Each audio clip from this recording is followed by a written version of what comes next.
Amen. Praise the Lord. At sa oras pong ito, tayo po'y darako na sa pinakamalagang bahagi ng ating banal na programa na kung saan ang pagkikinig at pag-aaral po ng Word of God na dadalhin sa atin na ating beloved ordained preacher, beloved brother Boy Kaluya. Amen. Purin po ang ating pinakamamahal na Panginoon. God bless you sa ating beloved MC, beloved Brother Paulo. At ang pinakamataas na pagsamba, pinakamataas na pagpupuri, pagluwalhati, pagdakila at karangalan ay para sa ating dakilang Diyos, sa ating pinakamamahal na Panginoong Jesucristo. At nagpapaabot po ako ng dobling paggalang sa ating beloved and honorable pastor, beloved Evangelist Wildy Estrada Almeda, the end time prophet of our loving God. Sa lahat po ng mga beloved children, mga manugang ng ating beloved pastor, at sa patuloy po natin pag-alaala sa mga hindi malilimutang aral ng ating beloved Assistant Pastor Lina Almeda. Sa lahat po ng ating mga webcast viewers, Luzon, Visayas, Mindanao, sa Metro Manila, makapatira natin sa ibayong dagat, sa iba't ibang panig ng mundo, naaabot po ng ating pong banal na programa. Kumusta na po kayo at maligayang panonood po sa inyo. Purin pong ating mahal na Panginoon, maminamal tayo po yung makiisa. Panalangin muna tayo bago tayo dumako sa mga banal na salita ng Diyos natin mapapakinggan. Tayo po'y makiisa sa panalangin. Opo, dakilat mapagpala po naming Ama, Diyos na makapangyarihan sa lahat.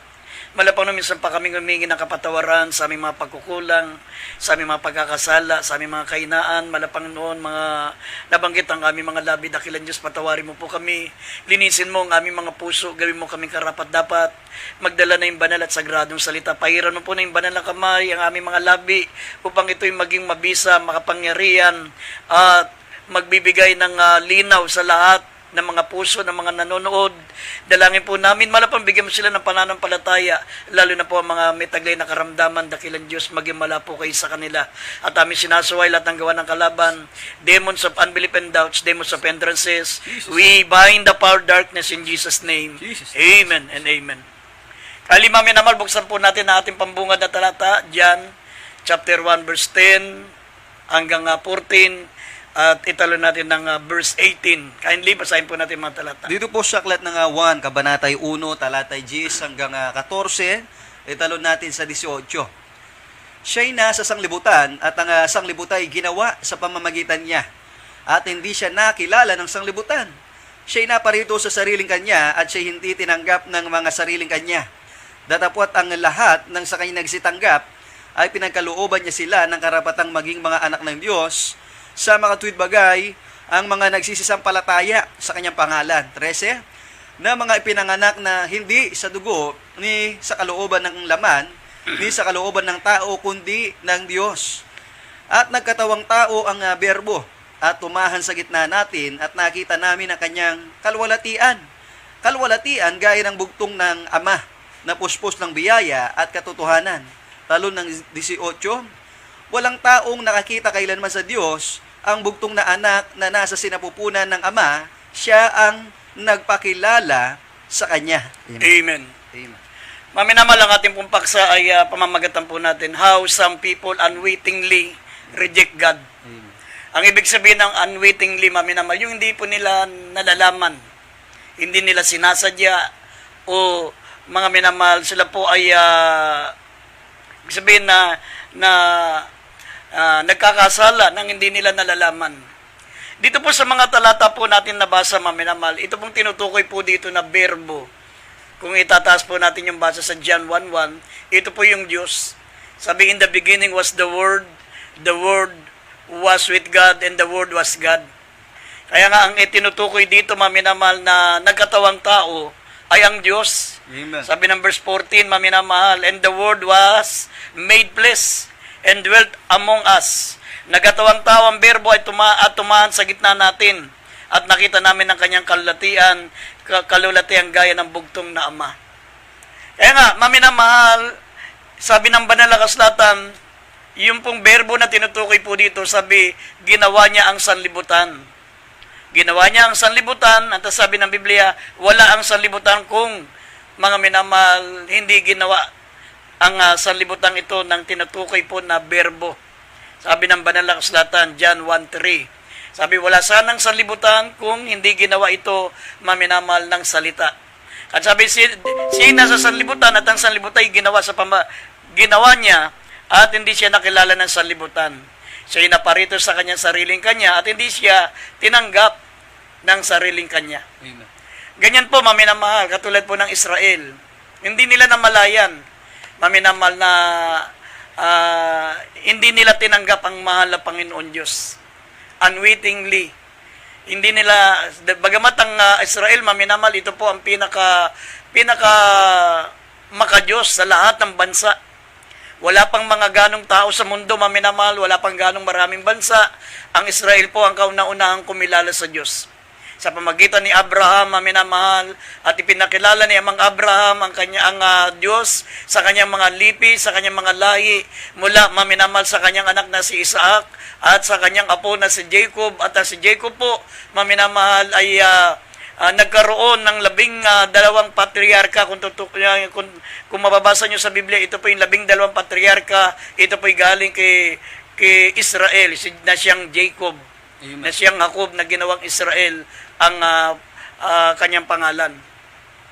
Kaya marami rin pong tao ngayon, maminamahal, gaya ng Israel, na hindi nila namamalayan, hindi nila alam na tinatanggihan na pala nila ang Diyos. Yan po ang pinaka malaking pagkakamali, maminamahal, na gagawin ng isang tao, yung tanggihan mo ang Diyos. Amen. Sabi ng banal na kasulatan, mga minamahal, ang sanlibutan ay ginawa ng ating mahal na Panginoon. Ngunit sabi ng Biblia, hindi siya tinanggap ng sariling kanya. Ang siya ay naparito sa kanyang sarili, o sa sariling kanya, at siya hindi tinanggap ng sariling kanya. Ang sanlibutan ay ginawa niya, ngunit hindi siya nakilala ng sanlibutan, hindi siya tinanggap. Amen. Kaya nga dito po, maminamahal, sa mga mababasa po natin, mga talata, malalaman po natin na ang mga tao patuloy pa rin tinatanggihan ang ating mahal na Panginoon. Samantalang, hindi nila alam yun, hindi nila namamalayan. Sino ba naman ang tatanggi sa Diyos? Sino ba naman, maminamahal, ang hindi tatanggapin ang ating mahal na Panginoon, sapagkat maminamahal, ang pagtanggap sa mahal na Panginoon, sabi ng Biblia, pagtanggap ng buhay na walang hanggan. Pagtanggap ng magandang kapalaran. Pagtanggap, maminamahal, ng kaligtasan. Ang pagtanggap sa Diyos, maminamahal, ay pagtanggap ng lahat ng mga mabubuting bagay na nagmumula sa Diyos. Kaya nga, sino nga naman ang tatanggi? Sino nga naman, maminamahal, ang hindi tatanggapin ang ating pinakamamahal na Panginoon? Pero dito, marami po mga tao ngayon na hindi nila namamalayan na tinatanggihan pala nila ang Diyos. Amen. Ang sabi rito, unang-una, maminamahal, mababasa po natin dito po sa Jeremias, Kapitulo 6, talata 19. Sabi po rito, maminamahal, yung pong pagtanggi natin ng salita ng Diyos. Pag tinatanggihan natin ang salita ng Diyos, hindi natin pinakikinggan, sabi ng banal na kasulatan, ang pagtanggi sa salita ng Diyos, ito po'y pagtanggi, maminamahal, sa mahal na Panginoon. Sabi nga ng Biblia, in the beginning was the Word was with God, and the Word was God. Sapagkat ang salita ng Diyos, ito rin mismo ang Diyos. Amen. Kaya ang pagtanggi sa salita ng Diyos, ito po'y pagtanggi sa ating mahal na Panginoon Diyos. At ang sabi rito, basahin natin Jeremias 6, talatang 19. Dito sa aklat ng Jeremias, kabanata 6, talatang 19. Iyong pakinggan, o lupa, narito, ako'y magdadala ng kasamaan sa bayang ito na bunga ng kanilang mga pag-iisip, sapagkat sila'y hindi nangakinig sa aking mga salita, at tungkol sa aking kautusan ay kanilang itinakwil. Amen. Amen. Yan po, maminamahal, ang sabi ng banal na kasulatan. Amen. Sapagkat hindi sila nakinig ng aking mga salita, at tungkol sa aking kautusan ay kanilang itinakwil. Amen. Ang pagtanggi natin sa salita ng Diyos, maminamahal, yung pong hindi natin pagtanggap o pakikinig ng salita ng Diyos, ito po yung mismo mga minamagtahasan po natin tinatanggihan ng Diyos. Yes. Tahasan. Ibig sabihin, maminamal, talagang lantaran natin, tinatanggihan ang mahal na Panginoon, sapagkat ang pagtanggi sa kanyang banal na salita ay pagtanggi, maminamahal, mismo sa ating mahal na Panginoon. Kaya ang parusa ng Diyos, sabi, ako'y magdadala ng kasamaan sa bayang ito na bunga ng kalang masamang pag-iisip. Magdadala tuloy ng kasamaan ang mahal na Panginoon, maminamal, sa mga taong tumatanggi sa kanyang salita. Sabi ng Biblia, maminamahal, sa John chapter 8, verse 47, ang sa Diyos ay nakikinig ng salita ng Diyos. Hindi kayo nakikinig ng salita ng Diyos sapagkat kayo ay hindi sa Diyos. Amen. Kaya nga, ang pagtanggi sa salita ng Diyos, sabi ng Biblia, ito mismo ay pagtanggi sa ating pinakamamahal na Panginoon. Ano pong kasamaan ang tinutukoy dito, maminamahal, na bunga ng kanilang masamang pag-iisip at hindi nakinig ng kanyang mga banal na salita? Tignan nyo, maminamahal. Kaya pala marami pong mga bagyo. Pinakamaraming bagyo dito sa Pilipinas, maminamahal. Pinakamaraming bagyo ang pumapasok dito sa Pilipinas. Bakit? Maraming mga Pilipinong hindi tinatanggap ang salita ng Diyos. Amen. Ang sabi rito, basahin po natin ng Jeremias, kapitulo dito sa Jeremias 25, talatang 32 hanggang 33, ito po yung mga kasamaan na mangyayari pag hindi po tayo, mga minamahal, nakikinig ng salita ng Diyos o tinatanggihan natin ang kanyang banal na salita. Basahin po natin itong Jeremias 25, talatang 32 hanggang 33. Jeremias, Kabanatay 25, talatay 32 hanggang 33. Sa 32, ganito ang sabi ng Panginoon ng mga hukbo. Narito, kasamaan ay mangyayari sa bansa at malakas na bagyo ay ibabangon mula sa kahuli-huliang bahagi ng lupa. 33, at ang mapapatay ng Panginoon sa araw na iyon ay magiging mula sa isang dulo ng lupa hanggang sa kabilang dulo ng lupa. Sila'y hindi tataghuyan o dadamputin man o ililibing man, sila'y magiging dumi sa ibabaw ng lupa. Amen. Amen. Amen. Yan po, maminamahal, ang nakalulungkot. Yan po yung tinutukoy sa Biblia, sa Jeremias 6:19, na magdadala siya ng kasamaan. Amen. Sapagkat tinanggihan nila ang aking salita. Ha? Ang sabi nga ng banal na kasulatan, mga minamahal, anong uri ng karunungan mayroon sila? Ha? Na tinatanggihan ang aking mga banal na salita. Mamaya mababasa natin yan sa Jeremias 8, talatang 9. Sinabi ng mahal na Panginoon, anong uri ng karunungan mayroon sila? Bagamat tinatanggihan nila ang aking mga salita. Amen. Sapagat ang mga totoong marurunong, ang mga totoong matatalino, maminamahal, tinatanggap nila ang salita ng Diyos. Sapagat ang salita ng Diyos, ito po, maminamahal, ay makapagdaragdag pa ng karunungan. That's right. Ang salita ng Diyos, maminamahal, sabi ng Biblia, ito po'y makapagdadagdag pa sa iyo ng kaalaman.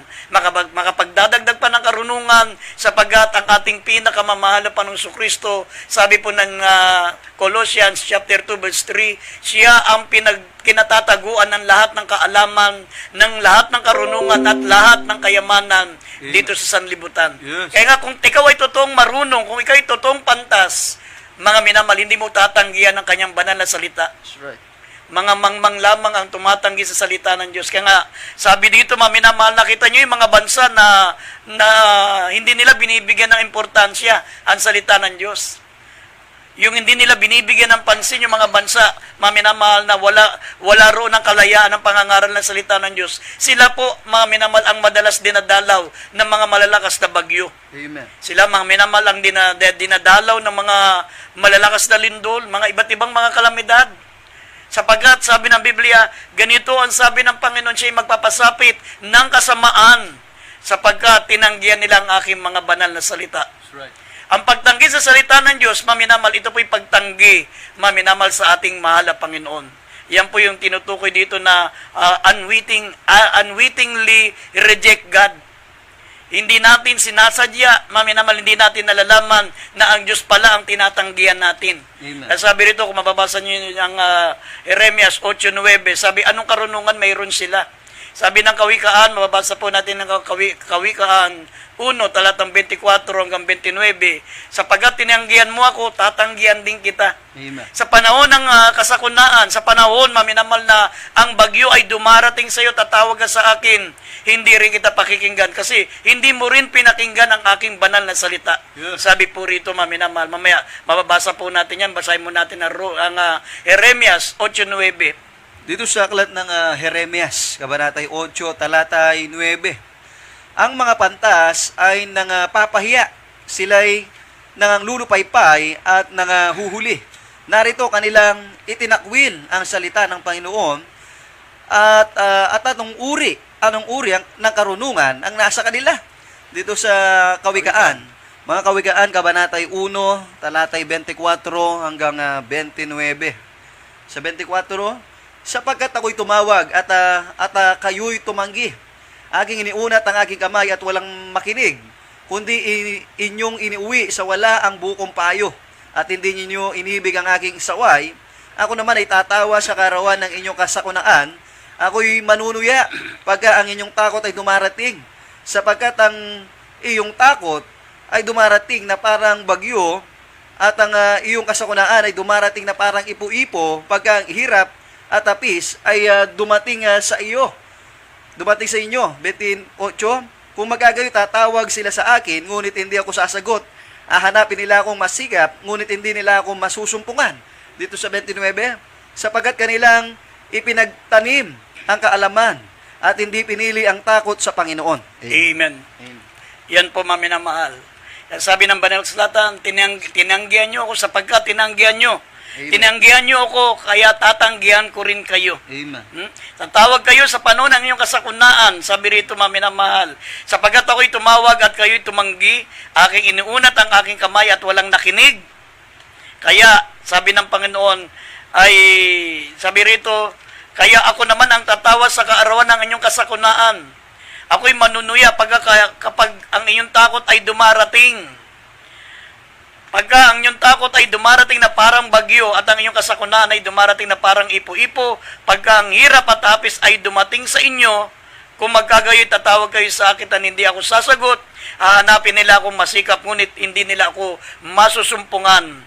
Sapagkat, sabi rito, kapagkat tinanggihan nila ang aking mga salita at sabi rito, kanilang ipinagtanim ang kaalaman at hindi pinili ang takot sa Panginoon. Yes. Yan po, maminamahal, ang masaklap na kapalaran ng mga taong tumatanggi sa kanyang salita. Sabi ng Hebrews 3:15, kapag narinig nyo ang kanyang mga banal na salita, huwag nyo nang papagmatigasin ang inyong puso gaya ng pamumungkahi. Kung maririnig nyo ang tinig ng Panginoon, huwag nyo nang papagmatigasin ang inyong mga puso gaya ng pamumungkahi. Yes. Sapagkat, maminamahal, kapag napapakinggan mo ang salita ng Diyos, kung mababasa nyo ang Psalm 107, maminamahal, verse 29, o verse, talatang yan, maminamahal, sabi ng Biblia, tayo po ay inililigtas ng mahal na Panginoon. Ang layunin, bakit? Mga minamahal, mapapakinggan natin ang kanyang banal na salita sapagkat gusto niya tayong iligtas. Amen. Kaya dumarating sa ating mga tahanan, napapakinggan po natin ang banal na salita ng Diyos. Gusto ng ating pinakamamahal na Panginoon, maminamahal, na iligtas po tayo. Yes. Gusto niya, maminamahal, na tayo po ay makalaya mula sa ating mga kabagabagan, mula sa ating pong mga bisyo, sa ating mga masamang gawi. Gusto niya, maminamahal, na tayo iligtas. Gusto niya na tayo po'y magkaroon ng buhay na walang hanggan sa piling ng ating pinakamamahal na Panginoon. Amen. Sabi rito, ang layunin, bakit sinusugo niya ang kanyang salita? Una sabi, para tayo po'y pagalingin. Pangalawa, para tayo po'y iligtas. Sabi po rito, maminamahalan. Sabi po rito, basahin natin, singit sa natin sandali ang Psalms 107 verse 20. Kaya hindi basahin natin sandali ito. Dito sa Psalms o mga awit, kabanatay 107, talatang 20, 107 verse 20, sabi dito, sinugo niya ang kanyang salita at pinagiling sila at iniligtas sila sa kanilang mga ikapapahamak. Amen. Amen. Sinusugo ng mahal na Panginoon ng kanyang mga salita para tayo pagalingin sa ating karamdaman at Right. iligtas po tayo Amen. para sa ating ikakapahamak. Kaya nga sabi ng Biblia, samantalang sinasabi ngayon na kung maririnig nyo ang tinig ng Panginoon, huwag nyo nang papagmatigasin ang inyong mga puso gaya ng pamumungkahi. That's right. Huwag na tayong magmatigas. Amen. Mga minamahal, huwag na nating igiit, maminamahal, na tayo kayang iligtas ng ating reliyon. Kaya tayong iligtas ng ating mabubuting gawa. Huwag na tayong magmatigas. Sabi, huwag gaya ng pamumungkahi. Amen. Yung pakikipagtalo, wag na tayo makipagtalo. Tanging ang salita ng Diyos lamang ang makapagliligtas sa atin. Kasi sinabi ng Banal na Kasulatan, maminamahal, pag tinanggihan mo ang kanyang salita, sabi po rito, sabi ng John, chapter 12, verse 47 and 48, itong salita ng Diyos, maminamahal, na inyong tinatanggihan, darating ang araw, ito ang salita, maminamahal, na ahatol din sa inyo. That's right. John 12, 47 and 48. Dito po sa 1, kabanatay 12, talatay 47 at 48. At kung ang sinumang tao'y nakikinig sa aking mga pananalita at hindi ingatan, ay hindi ko siya hinahatulan sapagkat hindi ako naparito upang humatol sa sanglibutan, kundi upang iligtas ang sanglibutan. 48, ang nagtatakwil sa akin at hindi tumatanggap sa aking mga pananalita ay mayroong isang hahatol sa kanya. Ang salitang aking sinasalita ay ang siyang sa kanya ay hahatol sa uling araw. Amen. Amen. Mga minamahal, mismong ang salita ng Diyos ang hahatol sa atin sa mga uling araw. Yes. Hindi na mismo ang ating mahal na Panginoon. Sabi niya, naparito ako hindi para hatulan ng sanlibutan, kundi iligtas ang sanlibutan. That's right. Kaya nga sinusugo niya ang kanyang salita upang iligtas sila sa kanilang kabagabagan at pagalingin ang kanilang mga tagli na karamdaman. Pero pag tinanggihan po natin ang salita ng Diyos, hindi natin alam, minamahal, unwittingly, hindi natin alam, hindi natin namamalayan, mga minamaltahasan na po pala nating tinanggihan mismo ang ating mahal na Panginoon Diyos. Kaya sabi rito sa John 12:48, sabi, ang nagtatakwil sa akin at hindi tumatanggap ng aking salita ay mayroong isang hahatol sa kanya. Ang salitang aking sinalita ay siyang hahatol sa kanya sa mga huling araw. Amen. Yan po ang una, maminamahal. Kapag tinatanggihan natin ang kanyang banal na salita, at pangalawa, kapag tinatanggihan natin ang kanyang mga mangangaral. Yes. Kapag hindi nyo tinatanggap ang kanyang mga ngaral, hindi nyo maminamahal pinaniniwala ng kanilang mga sinasabi, sabi ng banal na kasulatan, tinatanggihan natin mismo ang ating pinakamamahal na Panginoon. Amen. Basahin natin ang Lucas 10:16 at basahin din po natin ang ikalawang Kronika, Kapitulo 36, talatang 15 hanggang 16. Basahin natin ang dalawang talata. Lucas, Kabanata 10, talatay 16. Ang nakikinig sa inyo ay sa akin nakikinig. At ang nagtatakwil sa inyo ay ako ang itinatakwil. At ang nagtatakwil sa akin ay itinatakwil ang sa akin nagsugo. Dito sa ikalawang mga taga-kronika. Kalawang mga kronika, Kabanatay 36, talatay 15 at 16. At ang Panginoon, ang Diyos ng kanilang mga magulang, nagsugo sa kanila sa pamamagitan ng kanyang mga sugo na bumangong maaga at nagsugo sapagkat siya'y nagdalang habag sa kanyang bayan, sa kanyang tahanang dako. 16. Ngunit kanilang tinuya ang mga sugo ng Diyos at winalang kabuluhan ang kanilang mga salita at dinusta ang kanilang mga propeta hanggang sa ang pag-iinit ng Panginoon ay bumugso laban sa kanyang bayan hanggang sa mawalan ng kagamutan. Amen. Amen. Yan po, maminamahal. Kapag tinatanggihan po natin ang mga ipinadala ng Diyos na mangaral ng salita ng ating mahal na Panginoon. Amen. Sinabi mismo ng ating pinakamamahal na Panginoon Kristo, ang nakikinig sa amin ay sa akin nakikinig. At ang nagtatakwil sa amin ay ang Diyos ang itinatakwil. At ang nagtatakwil sa akin, sabi, ay nagtakwil sa akin na sa kanya'y nagsugo. Right. At sabi ng banal na kasulatan, maminamahal, nagpadala ang ating mahal na Panginoon anang mga sugo sa pamagitan, maminamahal, ng kanyang mga propeta, ng mga mangangaral at bumangon maaga sapagat siya'y nagdalang habag sa kanyang bayan at sa kanyang tahanan dako. Kaya pala nagpapadala ng mga ngaral ang mahal na Panginoon sa isang lugar, nakarinig kayo ng banal na salita ng Diyos sapagkat sabi ng Biblia, siya ay nahabag. Siya ay nagdalang habag sa kanyang bayan, sa kanyang tahanang dako sapagkat gusto niya, maminamahal, na iligtas yung bayang yun. Pero sabi ng banal na kasulatan, ngunit hindi nila tinanggap. Ngunit kanilang tinuya ang sugo ng Diyos, ni walang kabuluhan ng kanyang mga salita at dinusta ang kanyang mga propeta hanggang sa ang pag-iinit ng Panginoon ay bumugso laban sa kanyang bayan hanggang sa mawalan ng kagamutan.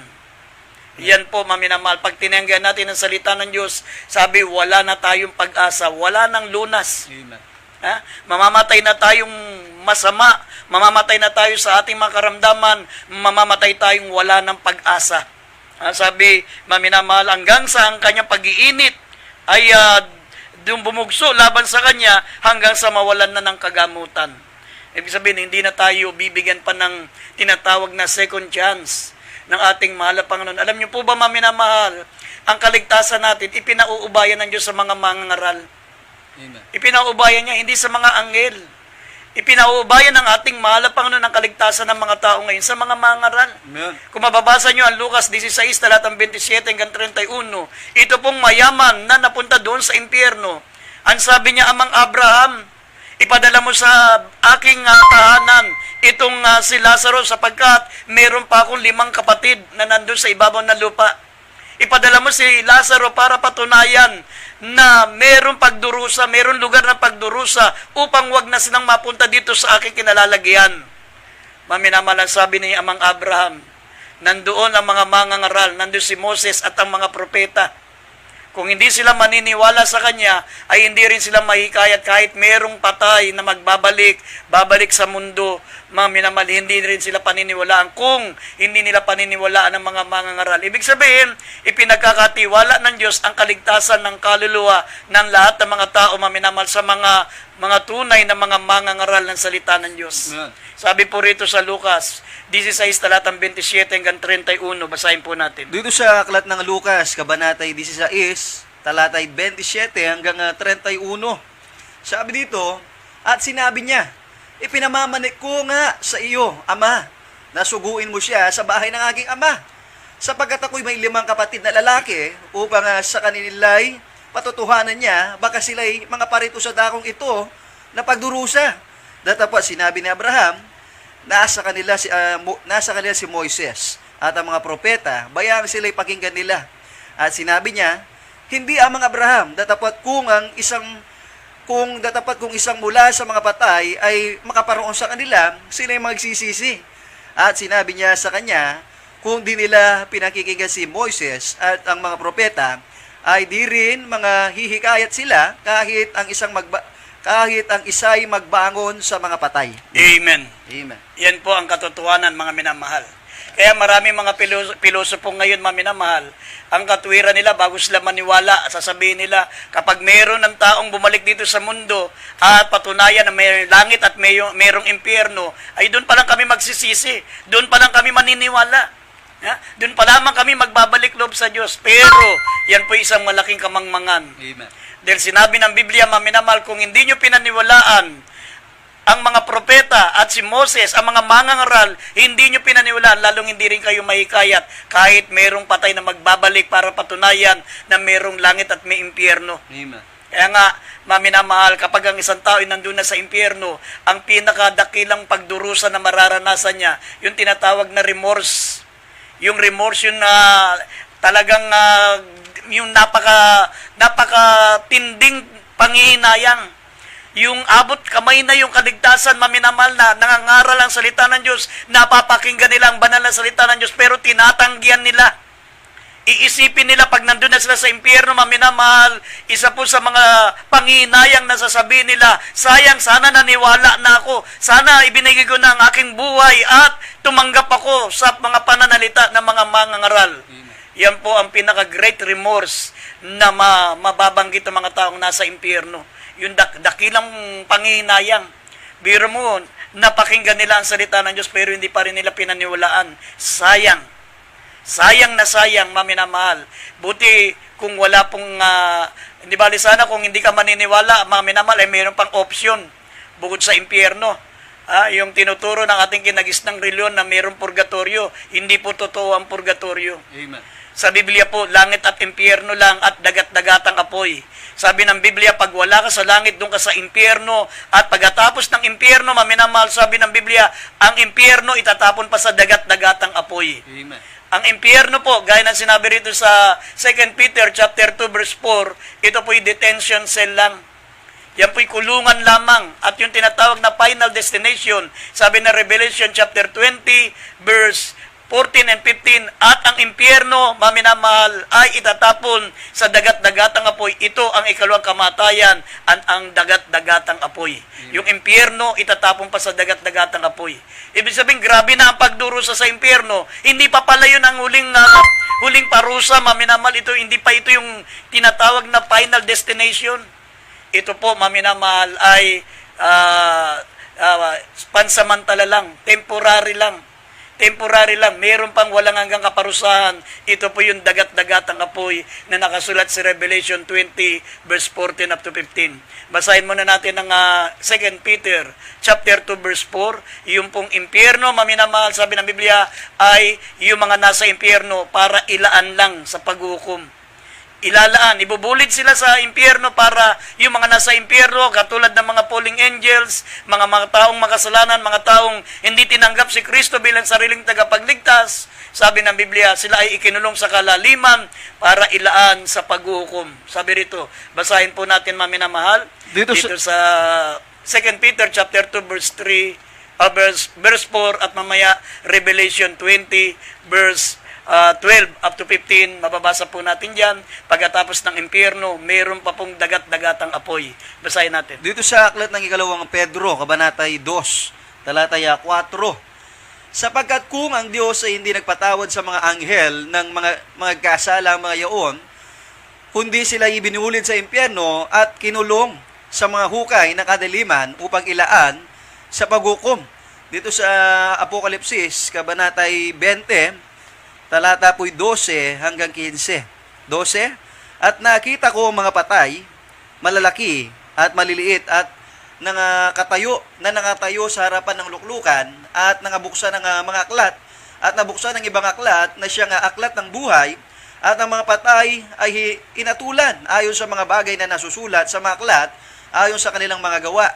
At ibinigay ng dagat ang mga patay na nasa kanya at ibinigay ng kamatayan at ng Hades ang mga patay na nasa kanila at sila'y hinatulan bawat tao ayon sa kanyang mga gawa. At ang kamatayan at ang Hades ay ibinulid sa dagat-dagatang apoy. Ito ang ikalawang kamatayan sa makatuwid ay ang dagat-dagatang apoy. 15. At kung ang sino man ay hindi na sumpungang nakasulat sa aklat ng buhay ay ibinulid sa dagat-dagatang apoy. Amen. Amen. Ang sabi ng banal na kasulatan, maminamal, ang mga anghel na nagkasala ay ikinulong Amen. sa impyerno, maminamahal, upang ilaan sa paghukom. At ang paghukom na yan, ito po yung tinatawag na white throne judgment, maminamahal, ang final destination at ang dagat-dagatang apoy. Ang sabi, ang Hades at ang kamatayan ay itatapon sa dagat-dagatang apoy. Pagkatapos pa ng impyerno, mayroon pang dagat-dagatang apoy. Amen. Kaya nga, maminamahal, isang pinakamasaklap na pangyayari sa buhay ng isang hindi maniniwala sa salita ng Diyos, maminamahal, yung tatanggihan niya ang salita ng ating mahal na Panginoon at tatanggihan niya ang mga mangangaral ng salita ng Diyos. Yes. Mga minamahal, sapagkat sa araw ng paghukom, sabi ng Biblia, mga minamahal, mararanasan mo rin kung ano ang ginawa mong pagtanggi sa salita ng Diyos, ganun din tatanggihan ka ng ating mahal na Panginoon na hindi ka papasukin sa karya ng langit. Kaya sabi ng Mateo 7, talatang 21, hindi ang bawat tumatawag sa akin, Panginoon, Panginoon, ay papasok sa karya ng langit, kundi yaon lamang gumaganap ng kalooban ng aking Ama na nasa langit. Yan ang pinakamasakit na rejection na mararanasan ng tao, maminamal. Yung tanggihan siya ng ating mahal na Panginoon, hindi siya kikilalanin sapagkat maminamal hindi niya kinilala ang banal na salita ng Diyos at hindi niya tinanggap, maminamal, ang salita ng Diyos. Yes. Kaya nga sa gabing ito, sabi ng banal na kasulatan, ngunit ang sinumang tumanggap, sabi rito, ang sinumang tumanggap sa Kanya ay binibigyan niya ng karapatan tawaging anak ng Diyos. Sa makatuwid ang sumampalataya sa kanyang banal na pangalan. Kung kayo naman ay maniniwala, kayo po, maminamal, ay tatanggap sa ating mahal na Panginoon bilang sariling tagapagligtas, bibigyan naman kayo ng karapatan ng Diyos na tawaging mga anak ng Diyos, at kung kayo mga anak, tagapagmana ng buhay na walang hanggan sa piling ng Diyos. Kaya sa gabing ito,